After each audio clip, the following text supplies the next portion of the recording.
కొంతమంది 2 కోట్లు 3 కోట్లు 5 కోట్లు తీసుకొని రేవంత్ రెడ్డి ఉద్యోగాలు అమ్ముకున్నాడని చెప్పారు. నేను అడుగుతున్నా, ఇక్కడున్న 562 మంది ఎన్నికైనా ఎంపికైనా మిమ్మల్ని గుండెల మీద చేసుకొని చెప్పండి, ఎవరితోనైనా ఛాయ్నైనా తాగానా? మీకోసం కొట్లాడిన.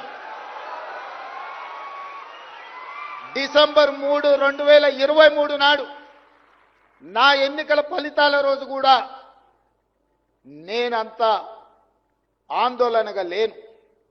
ఏది జరిగేది ఉంటే అది జరుగుతుందని. కానీ మీ నియామకాల విషయంలో అంతకంటే ఎక్కువ ఆందోళనతోని ఏకాగ్రతతోని మీ భవిష్యత్తు కోసం కొట్లాడినా. మీ భవిష్యత్తే మన భవిష్యత్తు, మన భవిష్యత్తే మన తెలంగాణ భవిష్యత్తు. రాబోయే రోజుల్లో తెలంగాణ రాష్ట్రం దేశానికి ఒక తెలంగాణ మోడల్ కావాలి అంటే ఆ తెలంగాణ మోడల్ మీరే.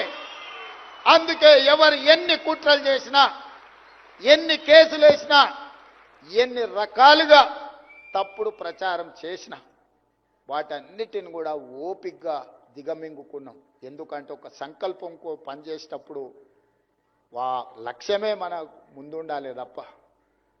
అర్జునుడు చేప కన్ను అందరికీ చాలా కనిపించినాయి, ఒక అర్జునుడికి మాత్రమే చేప కన్ను కనిపించింది, అందుకే కొట్టగలిగాడు. నాకు కూడా మీ భవిష్యత్తు మీ తల్లిదండ్రుల కళ్ళల్లో ఆనందం చూడాలని గూడాలలో మారుమూల పల్లెలో ఉపాధి హామీ కూలికి పోయి రూపాయి కూడబెట్టి కోచింగ్ సెంటర్లలో మిమ్మల్ని చదివించాను. ఇవాళ కోచింగ్ సెంటర్ల కుట్ర కూడా మీరు అర్థం చేసుకోవాలి. మిమ్మల్ని సంవత్సరాల కొద్దీ అశోక్ నగర్ చౌరస్తాలను, దిల్సుఖ్ నగర్ చౌరస్తాలను, అమీర్పేట చౌరస్తాలను నిరుద్యోగ యువకులుగా హైదరాబాద్కు వచ్చి 5 ఏళ్ళు 10 ఏళ్ళు ఈ సెంటర్లలో తిరుక్కుంటూ వెనక్కి ఊరికి వెళ్ళలేక, తల్లిదండ్రులకు మొహం చూపించలేక, ఇక్కడ ఉద్యోగాన్ని సాధించలేక మీరు పడుతున్న నరక యాతన వాళ్ళకు ఆదాయాన్ని తెచ్చిపెట్టే వనరుగా మారింది. ఇవాళ కేసులు వేసిన వాళ్ళు వాళ్ళ వెనకాల ఉన్న న్యాయవాదులు ఎవరో చూడండి. లక్షల కోట్ల రూపాయల ఫీజులు ఇచ్చి ఎవరు వాదిస్తున్నారో ఆలోచన చెయ్యండి.